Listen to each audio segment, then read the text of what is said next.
BNP তার রাজনীতির ইতিহাসে যত শত ভুল করেছে তার কানাকুড়িও জামাত ইসলামী করে না।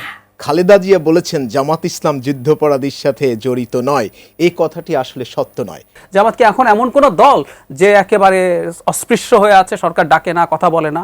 ব্যারিস্টার মোহাম্মদ গোলাম জাকারিয়া একটি বিষয় উদ্ধৃত করেছেন, তিনি বিচার প্রশ্নে দ্বিচারিতার কথা বলছে, সেটা নিয়ে আসলে আপনারা কি বলতে চাইবেন? যে বিচার প্রশ্নে আপনারা যখন আওয়ামী লীগের বিচার চাচ্ছেন গণহত্যা প্রসঙ্গে, তখন আপনারা তো সেই বিষয়টা নিয়ে এখনো পরিষ্কার অবস্থান তৈরি করতে পারেননি। আমরা এজেন্ডা ভিত্তিক আন্দোলন করছি, বিএনপি এজেন্ডা ভিত্তিক আন্দোলন করছে না, আমাদের অবস্থান ক্লিয়ার, পরিষ্কার।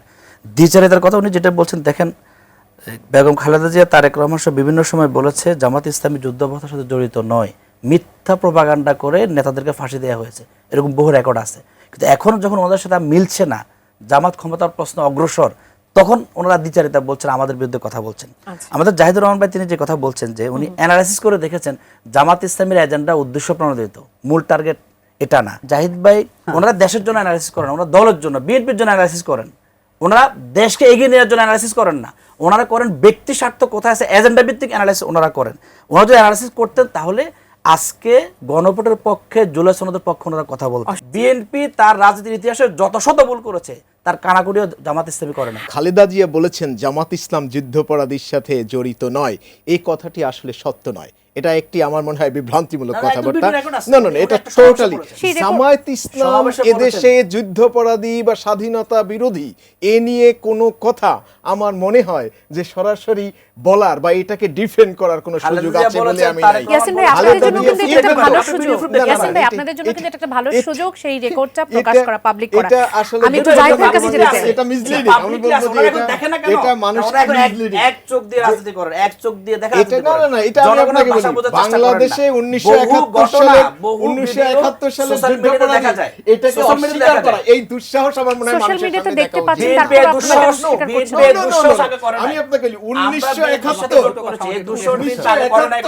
এটাকে এই দুঃসাহস বাংলাদেশে জামাত ইসলাম এখন দেখা উচিত না। এটা মানুষের সামনে দুঃসাহস, অন্য ধরনের মানুষ কিন্তু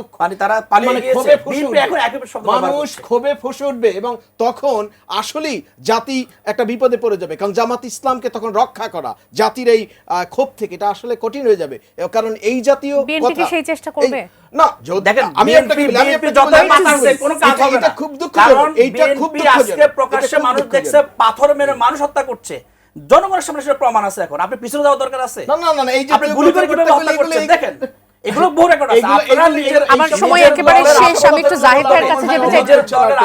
আপনি যেটা বলছেন 15 তারিখের কথা, এবং সেটাকে কেন্দ্র করে এখন রাস্তায় নামা, আমরা খেয়াল করছি রাস্তায় নামানামি নিয়ে কিন্তু এখন বাসে আগুন হচ্ছে, ককটেল হচ্ছে। জামাতের এটার কোনো প্রয়োজন ছিল বলে মনে হয় না আমার কাছে। কারণ হলো সরকারের সাথে তো আলোচনা হচ্ছে, সরকারের সাথে তাদের যথেষ্ট যোগাযোগ আছে। জামাত কি এখন এমন কোন দল যে একেবারে অস্পৃশ্য হয়ে আছে, সরকার ডাকে না, কথা বলে না?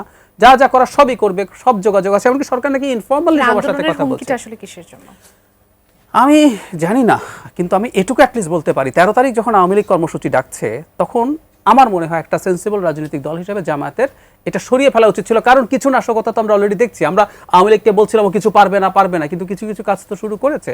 সেই কারণে আমার কাছে মনে হয় অন্তত তাদের এই কর্মসূচিটাকে আওয়ামী লীগ তাদের কোনো না কোনোভাবে ব্যবহার করে।